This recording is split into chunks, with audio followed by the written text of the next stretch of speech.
Assalamualaikum warahmatullahi wabarakatuh. Bismillahirrahmanirrahim. Alhamdulillahirabbil alamin wa bihi nasta'in wa sholatu wassalamu ala asrofil anbiya wal mursalin wa ala alihi wa sahbihi ajma'in, amma ba'du. Zayyinu majalisakum bisolati alayya fa inna sholatakum alayya nurun fi yaumil qiyamah. Allahumma sholli ala sayyidina Muhammad wa ala ali sayyidina Muhammad. Alhamdulillah, malam hari ini malam Kamis ya. Nah, malam Kamis kegiatan kita bersama rutin belajar istiqomah untuk hadir, walaupun mungkin banyak yang capek dan lain sebagainya, mengusahakan untuk hadir istiqomah di tempat ini. Semoga perjuangan kita semuanya di dalam menghadiri majelis silaturahim ini, majelis taklim ini, semoga mendapatkan rahmat dan ridho dari Allah Subhanahu wa Ta'ala, tercatat sebagai amal ibadah, amal soleh yang insya Allah menjadi sesuatu, menjadi amal yang kita banggakan kelak di hadapan Allah Subhanahu wa Ta'ala. Alhamdulillah, saya kepinginnya malam ini kita banyak diskusi saja gitu ya. Pak Anwar minta temanya apa? Tadinya minta temanya agak berat itu, minta wah gimana kalau bahas syariat, hakikat, dan makrifat. Wah nggak usah itulah, ini kayaknya nanti kejauhan gitu. Karena mintanya yang sangat berat, akhirnya saya kasih tema yang paling ringan. Ya karena belum tentu juga kita itu semuanya ingat atau pernah atau ingat itu ya, ngaji dulu waktu kita masih kecil itu ya, kita ngaji kitab fikih. Kalau biasanya kalau di pondok atau di kampus itu juga, di kampus-kampus perguruan tinggi Islam ya, biasanya kita ngaji kitab itu Kifayatul Akhyar itu ya. Nah itu selalu pembahasan pertama dari kitab fikih itu adalah tentang toharoh, tentang bagaimana tata cara bersuci, karena tidak bisa dianggap main-main yang namanya urusan bersuci. Sejak bersuci ini menjadi banyak hal atau banyak menjadi persyaratan yang luar biasa untuk ibadah yang kita lakukan. Nah, saya tidak akan membahas satu persatu seperti ngaji di Kifayatul Akhyar gitu ya. Hanya sekilas-sekilas saja akan saya bahas supaya nanti kita bisa diskusikan hal-hal yang seringkali menjadi kebiasaan tapi ternyata mungkin salah gitu ya. Atau bukan salah sih tapi kurang tepat itu. Ini jadi misalkan ya, kalau di pembahasan pertama tentu di dalam kitab fikih itu kalau pertama itu mesti bicaranya itu tentang air dulu gitu kan. Nah di dalam toharoh ini kita pasti membicarakan tentang bagaimana tata cara bersuci ini. Yang pertama di dalam kitab toharoh ini adalah kita membicarakan tentang air, jenis-jenis air. Nah, jenis-jenis air ini yang tergolong yang pertama itu adalah air yang suci, tapi dia tidak bisa mensucikan. Airnya suci sifatnya, tapi tidak bisa dipakai buat wudhu, tidak bisa dipakai untuk mandi wajib gitu ya. Itu ada air-air seperti itu, tapi juga ada air yang memiliki sifat suci dan mensucikan.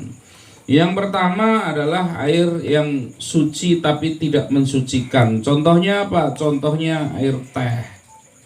Nah, ini air teh ini ya air teh, air degan misalkan. Nah, itu memang suci karena bisa kita minum gitu kan. Tapi tidak bisa kita pakai untuk mensucikan. Nah, begitu pula ketika ada air nanti ya, kalau air yang suci mensucikan itu bisa sumbernya dari langit seperti dari hujan ataupun sumbernya dari tanah. Itu ya, sumbernya dari tanah atau misalkan dari embun, atau misalkan dari air yang es yang mencair gitu ya.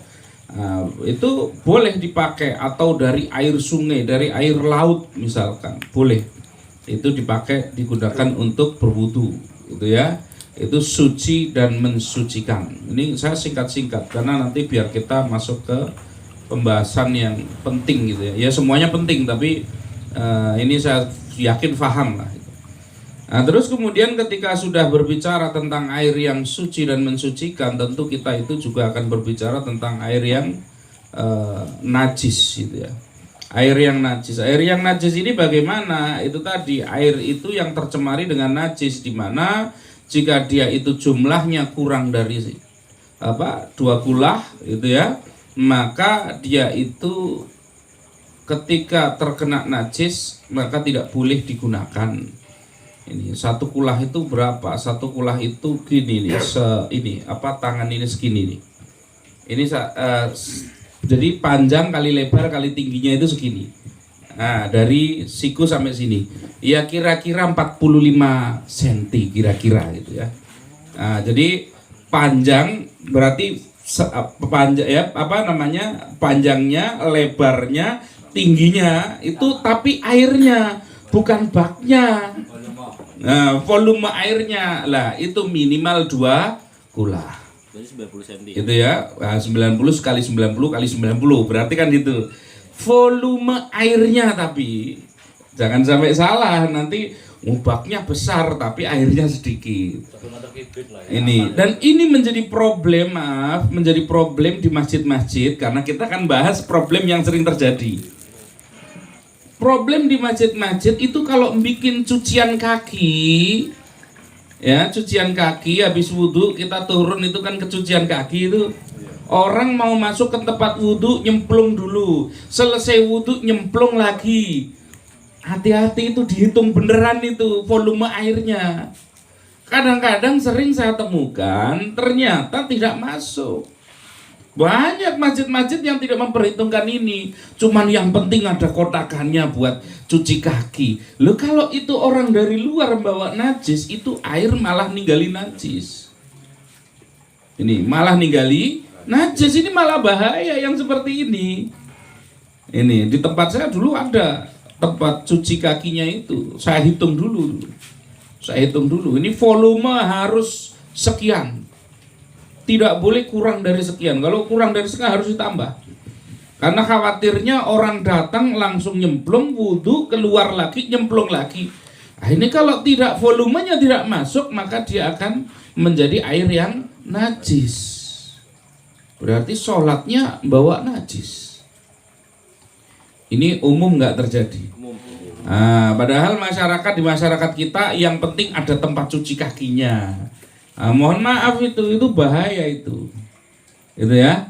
Nah, bahaya sekali kalau sampai seperti itu, ternyata kok tidak mencapai batas minimalnya. Uang mencapai batas minimal kalau dia itu berubah bau atau berubah warna atau berubah rasa, walaupun ya rasa kayaknya ya nggak nyicipi lah gitu. Air kobokan kaki itu dicicipi ya enggak. Bau warna rasanya berubah, itu saja walaupun lebih dari 1 kulah itu tadi ya. 2 kulah itu tadi, tetap saja itu menjadi najis. Makanya hati-hati kalau di tempat wudhu itu, mohon maaf, kadang saya di tempat wudhu kurang dijaga, misalkan ini banyak cicak, Pak. Nah itu saya pernah ada di daerah Kebumen saja, nggak enak nyebut masjidnya. Itu cicaknya banyak banget itu. Wah, ini gimana ini? Itu air baknya cuman sedikit, baknya kecil, airnya cuman sedikit, cicaknya banyak. Loh, ini kan wah, berat ini yang seperti ini. Makanya urusan sepele kelihatannya tetapi banyak dilupakan.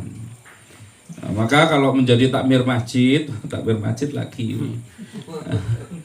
Kalau menjadi takmir masjid, pastikan kalau memang mau bikin tempat seperti itu, pastikan itu adalah airnya minimalnya adalah tercapai 2 kulah, airnya bukan baknya.